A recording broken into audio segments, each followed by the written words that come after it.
Meh. Meh. Did you hear that? What the f am I doing?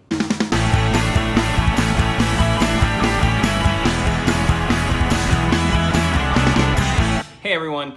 Today I wanted to talk about EPCOT. I've talked about Magic Kingdom and we took a break to talk about my upcoming trip, but let's get back to talking about the parks and what I rode and the attractions I saw and what I liked and what I didn't like. I'm going to do this one a little bit different. I want you guys to interact, so stay tuned in the end. Make sure you're subscribed too, because there's going to be a part that you need to follow up on coming soon. So subscribe, hit that bell icon so you get notified.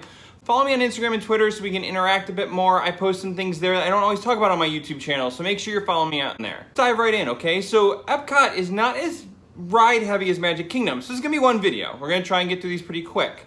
I'm going to go in the order that I rode these rides and discuss a little bit about each one of them, what I thought. Again, there aren't that many at EPCOT, so this shouldn't take too long. The first thing I rode was Grand Fiesta Tour with the 3 Caballeros. Now, I've posted before, but I really do like the 3 Caballeros. I like Donald, I like that movie, I think it's fun, I think it's interesting, I think it's different. There's actually a new cartoon coming out.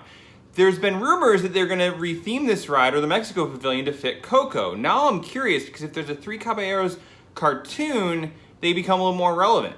The ride is a standard dark ride. You kind of go through and you're on a boat, and it's nice. I like the Mexico Pavilion because it's kind of like a bazaar and you get to go in. There's a lot of little shops and there's a restaurant, which I heard is not that good and I did not eat there. There's a tequila bar, which is supposed to be very good and I need to visit on my next trip.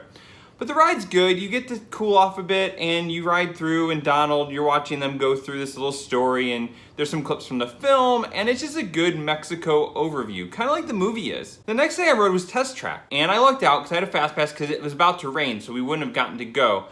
It was okay. I didn't ride that in 2000. I've heard it's got an overhaul. It is very GM centric, and I am a GM kid. My grandfather worked for Cadillac, so that was kind of cool. There's some cool cars. If you like cars, there's great things to do. You kind of get to trick out your own ride, and then they do this test as you're on the ride, and then you get to see who wins and who built the best car based on these different criteria.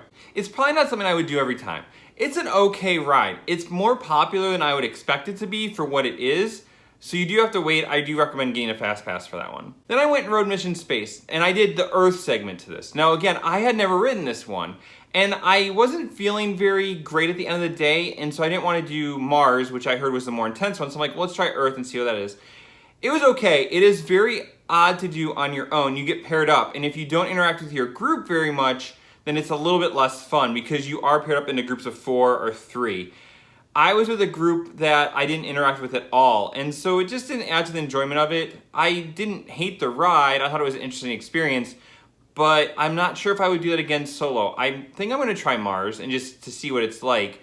Basically, you are in a apparatus that tilts you and makes it feel like you're going through space, and you kind of get those G-force and those things. You have to interact and push buttons at specific times. You can't really mess it up. I think you can a little bit, but it's really hard to mess up. You don't crash and die.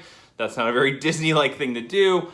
But yeah, it was interesting. I like the mechanics of it and the feel and the sense. I'm a big space nut, so that stuff always gets to me. Then I went and finally did Journey into Imagination with Figment. Like I mentioned before, I'd never met Figment. It's a dark ride. It has a really catchy song, and it kind of goes through this idea of imagination and what that's like. Figment is mischievous, so that's a little bit fun to do. It's a good way to cool off, and it's kind of a classic at EPCOT because Figment is their mascot. He has been since 1982 when they opened, which is why it was a big deal when they removed him and then they added him back. If you really want to hit an EPCOT staple, I really recommend that you ride Journey into Imagination. So the last ride I rode that night was Frozen Ever After, and the way I did that is I did the dessert party for Illuminations. Now it's around $70, $80 to do this, and you get desserts before the fireworks. The ride itself is okay.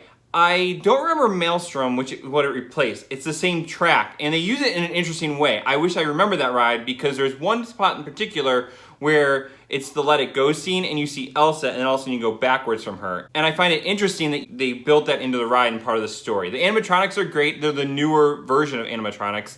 And if you like Frozen, it's great, but it is a really long wait and really hard to get a fast pass because all those little girls want that ride. So then the second day, which is actually my last day at the parks before I flew home, I was kind of tired. I started the day over in the Land Pavilion for breakfast, and then I went and did the Seas with Nemo and Friends. Again, it's a little dark ride. You're on a track, you're in a seashell kind of thing, and they've got some cool effects. I didn't know that this worked. My friend Travis actually explained that the projection is going up into the water. That's how they create this idea of depth, because you're watching Dory and Nemo and Merlin interact, and the other characters from Finding Nemo, as Nemo is missing again, and that's part of the ride, and it takes you through this underwater thing, and they actually project the animation into the water, and it's a really cool effect.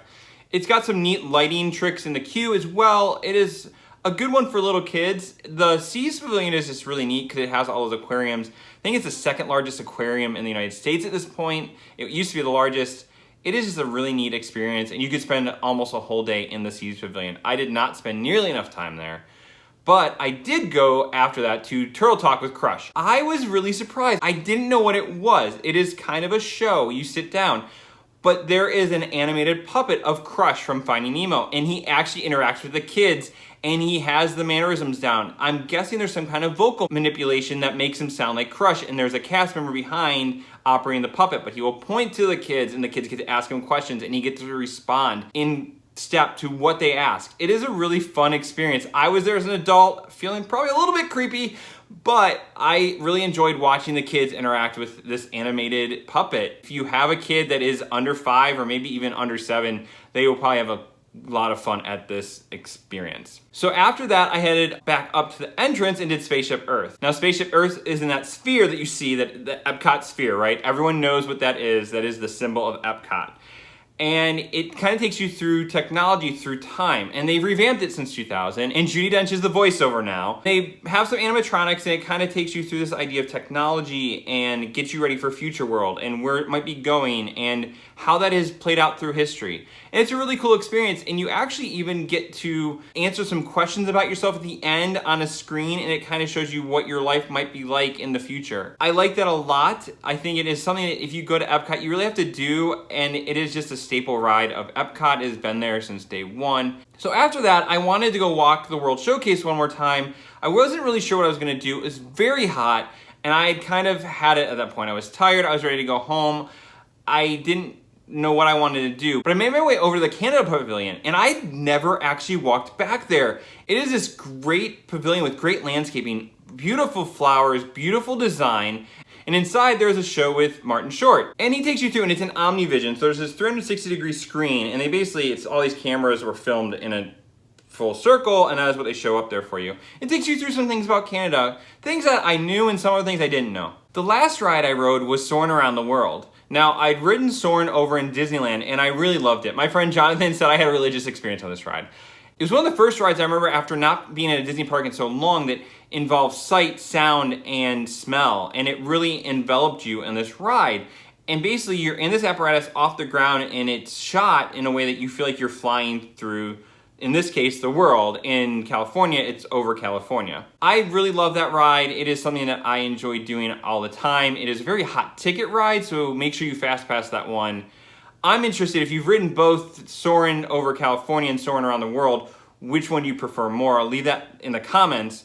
But yeah, it is just an interesting ride and really a fully immersive ride. I was in the bottom row this time, which was not as great. I was in the middle row in Disneyland, and that's apparently where you want to be. I've never been in the top row, but if you're in the bottom row, you kind of lose that perception because you can see the bottom of the screen. So those are the rides I rode at EPCOT on this trip. Let me know what your favorite is in the comments, and I'm gonna do a poll this time to hear what your favorite is. And then on my next video next week, where I go over some tips and tricks on how to save money at Disney, I'm gonna tell you what my top 3 are. I'm not gonna do that in this video. So make sure you're subscribed, answer the poll so we can compare notes, and I'll do it at the beginning of the next video next week. Don't forget to let me know also why it's your favorite in the comments below after you answer the poll. Follow me on Instagram and Twitter. Again, you can leave me comments on there as well. I've been posting photos from my trip still and other Disney related stuff on Instagram specifically, so make sure you're following me on there. Until next time, guys, I hope you have a great day.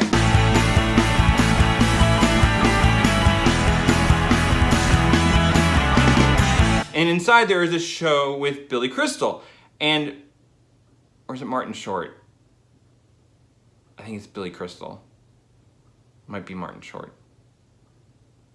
And inside there's a show with Martin Short.